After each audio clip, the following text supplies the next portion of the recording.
আমরা 2টা হাঁস দিয়ে করছিলাম, আজকে আমাদের 5টা হাঁস দিয়ে। আমরা আজকে যারা এখানে কারিশপ রয়েছে তাদের একটা অনুভূতি জানবো। চলে যায় আমাদের ডালখেতের সহকারী প্রধান শহীদুল্লাহ হুজুরকে। বলেন না যে আজকে আমাদের যে অনুষ্ঠানটা কেমন লাগতেছে? আলহামদুলিল্লাহ ভালো লাগতেছে। বিশেষ করে আমি প্রায় 2014 সালে এইভাবে কানিসাবদেরকে নিয়ে এইভাবে পার্টি দিয়েছিলাম।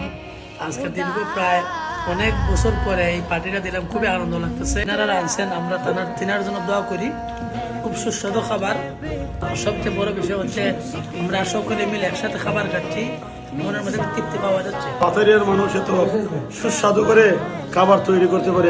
দোয়া করি যিনি আমাদেরকে বাবুর্চ হিসেবে পাক করে দিচ্ছে আজকে 5টি হাঁস, ওনার নেক হায়াত কামনা করি। আলহামদুলিল্লাহ, আমাদের আজকের এই খাবার, আজকের আয়োজনটা অসাধারণ হয়েছে। বিশেষ করে আজকের আয়োজন করতে যারা বিশেষ কষ্ট করেছে, আমাদের ছোট ভাই আব্দুল আলিম, আমাদের শরীয়ত ভাই, উনি দুলিয়াল কাল থেকে চলে আসছেন। আরো আছে আমাদের রিফাত, রিয়াদুল, বাতিজানুর জামানও অনেক ভূমিকা রান্না করছে, তাদেরকে অসংখ্য ধন্যবাদ।